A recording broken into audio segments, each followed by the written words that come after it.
रानि मा नायदो दाउ ए मा दाउ ब्रयलार ए सोरनि हाय खुलुमबाय बयखौबो आरो आंनि चेनेलाव नोंथांमोनखौ बयखौबो बरायनानै लानाय जाबाय ओमफ्राय ओंखारबोदों लोगोनि बयलार फार्म नायनो थाखाय आरो लोगोआव दंफायो रानि आरो आं चलो बिदिबा रानि सोराङाव थांनो आदानि बिसा बिदानि बयलार फार्म नायनांसै लोगोफोर बिदानि बयलार फार्मावहाय एसे आरो भिडिअखौ नायलांबाय थादो नायनानै मोजां मोनबा एसे लाइक खालाम आरो चेनेलाव गोदानबा अन्नानै साबसक्राइब खालामना होदो चलो बयलार फार्मसिम सफैथारसिगोन बुङामाय सोरनि आदानि ए नोंस्रा आदानि बयलार फार्म ना बिराद मोजां ना दा लोगोफोर नै नायदो बयलार फार्मावहाय जोङो बयलार फार्मनि बयलार नायनो फैदों आरो जोंहानि रानिनि बिदा बिथांनि बयलार फार्म आरो नै नायदो बे बयलारखौ लाबोनाया 5 दिनल'सो जादों होनना बुंदों 5 दिन अनलि 5 दिनल'सो जादों देरखाबायानो एसे ओमफ्राय नायदो नै बिराद बुरजा आरोना गासै बहुद दङ होनना बुंदों आरो दायो दान्दिसे समनि उनावहा आङो बिथां बिगोमाजों नोंथांमोननो सिनाखि खालामना होगोन आरो नोंथांमोना भिडिअखौ खिन्थु जोबजासिम नायलां आरो गेजेरावनो स्किप खालामनाङा आरो नायनानै मोजां मोनब्ला एसे लाइक खालामना हो आरोना आरो चेनेलखौबो साबस्क्राइब खालामना होनो दाबाव आङो नोंथांमोननो एसे टिउटरियेल सिस्टेमावहाय एसे भिडिअखौ होनाय जागोन आरोना आरो बे जाबाय बिराद गिदिर मोनसे फार्म जेरावहाय माने गोबां दाउफोरखौ फिसिनो हायो आरोना आरो आं बे फार्मनि भिडिअ सिगांबो होखांबाय आरो नोंथांमोना बेफोरखौ थांनानै नायहैनो हागोन आंनि चेनेलावहाय आरो नायखादो नै वाव बयलार फिसाफोरा आरो बेयाव नै सां नुदों नङा होमबा नोंथांमोना सां सोरगिदिं माने साइडथिं सां लुनानै होदों नै बिराद मोजां डिजाइन डेक'रेसन खालामनानै माने दाउफोरखौ गोजौआव दोननानैहाय फिसिनाय जादों आरोना फिनाय जादों नै सांनि सायावसो दोनदों आरो सोरहाबा माने हायावनो दोनो आरो हायाव दोननायनि फारागथिया मा आरो सांआव दोननायनि फारागथिया मा बेफोरखौ नोंथांमोना जोबनायाव मिथिनो हागौ मिथिगोन भिडिअखौ नायलांबानो मिथिजोबगोन गासैखौबो नै बयलारफ्रा है खारखावजोबदों दे होना होलाय गासै रानि आरो सिगाथि थुलाय नायदो आरो लोगोफोर नोंथांमोना सोरबाफोर बेकार ओरैनो गोलैना दङबा बेफोरबायदि बयलारखौ फिनानै माने फेदेरनानै फार्म खुलिनानै माबा खालामनो हागोन आरोना सोलिनो हागोन लाइफआवहाय माने मोनसे सेटिं जानो हायोबा मोजां आरोना जिखि जाया खामानि मावनानै ओरैनो थानो नाङा आरोना बयबो जाखांफुनाय सेंग्रा सिख्ला बयबो माने बेकार मानसिफ्राहाय बेफोरबायदि मोनफा फार्म खुलिनो हागोन जुदि जायगा दङब्ला न'आव मोजां सुबिदा दङब्ला नै मोजां नुदों आङो बिराद मोजां नुदों अन्थाव बाथाव नै आयदै बेयो 5 दिन जाबाय होनना बुंदों बिथाङाहाय मालिकआ आरो नै नायदो इसेबां मोजां आरो आंनिफ्राय बिथां बिगोमानिसिम खेबसेबाव साबायखर बावनो सानो मानो होनना बुङोबा बेफोर बयलारखौ बिथाङा हारसिं माने जाया आरोना बयबो रायजो राजानो मोनजाखागोन ओंखायनो माने साबायखर आरोना आंनिफ्राय आरो नै नायदो आरो नै फार्स्टआव फिसायाव गुमु नुखायो दा देरबा गोजौ नुगोन गुफुर नुगोन एसे बिथिं र' बै फारसेथिं थांनि स्रांआवसो मोजां जागौमोन ओमफ्राय लोगोफोर आंनि सेराव दङ नै रानिनि बिदा आरो माने नैबे समावहा बे मालिक बे फार्मनि बिगोमा बिथां नोंथांखौ आंनि चेनेलाव बरायग्रोना लानाय जाबाय नोंथाङा एसे नामखौहाय जोंनि नायगिरि बा भिउवार्स बिथांमोननि सेरावहा बुंनानै होदो आंनि मुङा मुस्रि नबकुमार बर' आं माने फरायनानै साख्रि बाख्रि नागिरदोंमोन बेनि उनाव लास्टाव मेंनानै माने बेफोर फार्मखौनो बनायबाय आरो आदसा दा बनायना बिदिनो सोलिबाय थादों आरो ब्रयलार फार्म आदसा नोंथाङाहै बेसेबां फरायनानैहै बेफोरबायदि माने फार्मखौ खुलिबाय बेसेबां मा फरायनानै मा पास खालामनानै बेनि सायाव एसे बुंना होदो फरायनायाथ' फरायदोंमोन बिएखौ कमप्लिट पास खालामनानै बिए लोगोफोर बिए पास जानानै उनाव बिथाङाहै दाउफोरखौनो गुमबाय थायो आरो आदसा आदसा आरो बबे कलेजनिफ्राय बिएखौ पास खालामदोंमोन एसे बुंना होदो मंगलदै कलेजनिफ्राय आदसा मंगलदै कलेज लोगोफोर मंगलदै कलेजनिफ्राय बिथाङाहै माने मोजां पास खालामनानैहै दायो बेबायदि ब्रयलार फार्म माने गावनो खुलिना लादों आरोना आरो उनावहा माबाफोर फार्म खुलिनायनि प्लेनिं दङ ना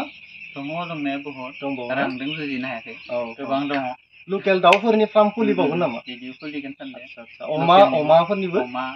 बोरमा जि आरो जायगाया एरिया बेसेबां गिदिर नोंथांना एरिया 5 बिगासो दङ 5 बिगासो दङ एभेलेबेल जायगा दङ बिथाङा आरोबाव गोबां माबाखौ फिसिनो हागोन नाबो फिसिगोन ना साननाय आरो साननायाव जाफुंगोन जोंनिफ्रायबो बोर सारस्रिनाय थाबाय जाफुंगोन गासैबो साननाय बायदियै नाजायोबाथ' हाखायो जाफुंथारो नाजायोबा आरो जाय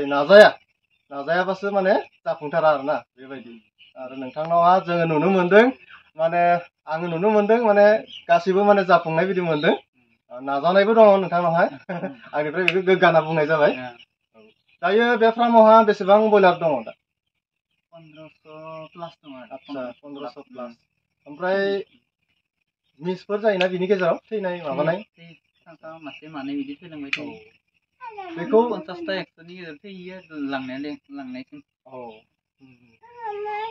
खोनाबाय नङा होमबा लोगोफोर 50टा 100नि गेजेरावहाय थैयो होननानै बुंदों लांनाया लोगि गोनां दङ नङा होमबा लोगोफोर बिदिब्ला आं सोंबावनोसै बे फार्मखौ खुलिनायावहाय बेसेबांसो थाखानि खरसा जादोंमोन एसे फोरमायना होदो फार्स्टआव जेनेबा 1 लाख 1.5 लाखनि गेजेराव दंमोन फार्स्टआव माने दायो बहुत एसे खामानिखौ बारायलांबाय थाबायना माने सांखौ बानायनायाव 30,000 थांबाय आरो किसुमान बुस्थु माने खम दंमोन आगोलाव दा बारायलांबाय थानाय बिदिनो बारि माने 2 लाखनि खाथियाव जाहैबाय नंगौ बिराद गिदिर मोनसे फार्म बेयाव थाखा फैसाथ' खरसा जाखागोन बहुत माने हाजिरा जायोना आरो हाजिरायाव बहुत फैसा थाङो नंगौ दानि जुगाव गासिबो दाम थांबाय आरो 2 लाख होनना बुंदों लोगोफोर मोनसे फार्म खुलिनो थांनायाव 2 लाख नांगौ जायो फार्माबो गिदिर ना आरो 100 फुट 23 फुट बेसेबां गोलाव 100 फुट 100 फुट गुवारा 23 फुट गोलाव गुवारा 23 फुट 23 फुट आरो गोलावा 100 फुट लोगोफोर खोनासं गुवाराहै 23 फुट होनना बुंदों आरो गोलावाहै 100 फुट गोलाव बे मोनसे माने बेसेबां दाउ फिसिनो हायो बेवहाय थान्दानियाव 2000 हायो 2000 ओमफ्राय गरम दिनाव माने 1500 खोनाबाय नङा होमबा लोगोफोर खम लायो गरम दिनाव थान्दानियाव माने खाथि थाबाबो जेबो नङा दा गरम दिनाव माने गोजान थानांगौ जायोना गरमजों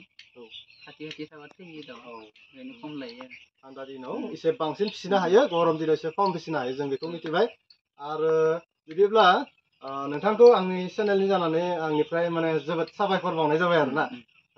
थेंक इउ बिदिबा भिउवार्सफोर आरोबाव दंबावो भिडिअखौ नायलांबाय थादो आं सोरगिदिं एसे फाखोसे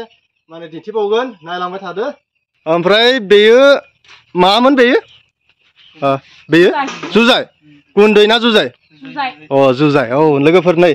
जुजायनिबो दरखार जायो आरोना बेफोरबायदि फार्मावहाय नै जुजाय बेखौ मा खामानियाव बाहायगोन बना होगोन आरोना आदसा बे हायावहा बना होगोन आरोना दाउनि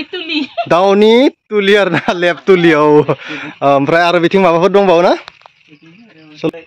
बे मा बेबो जुजाय जुजाय बस्था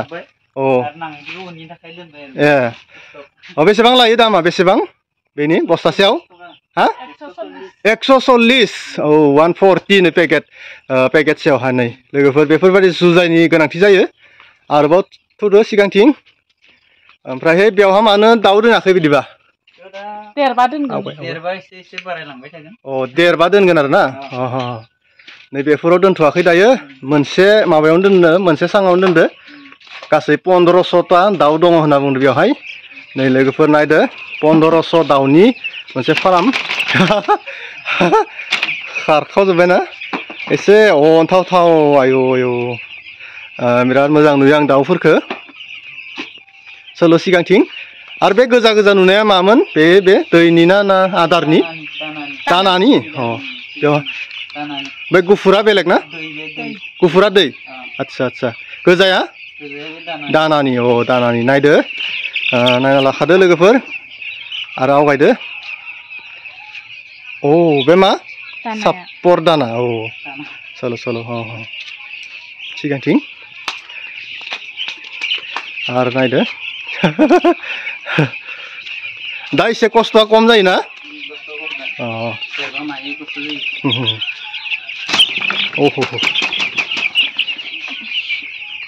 नायदो नै दाउफोरा आरो बेफोरदि सापर दङ ना आदार र' सिगांथि बेनो ना आदारा आदसा आदसा दाउनि आदारनो सापर माबा बेलेग दाना आरो ना नै दाउनि आदारा ओंखाम दाउनि ओंखाम आरो नै बस्ता खैथा बस्ता दं बेवहाय 5टा ना आदसा आदसा 6टा बिदिबा बे 5 दिन जाबाय होनना बुंदों दाउआहाय लाबोनाया खै बस्तासो माबा होनांगौ जाबाय 3 बेग थांबाय 5 दिनावहाय बहुद आदार नांगोन माथो बिदिबा ना बहुद बस्ता आदार नांगोन 40 दिनाव बहुद नांगोन माथो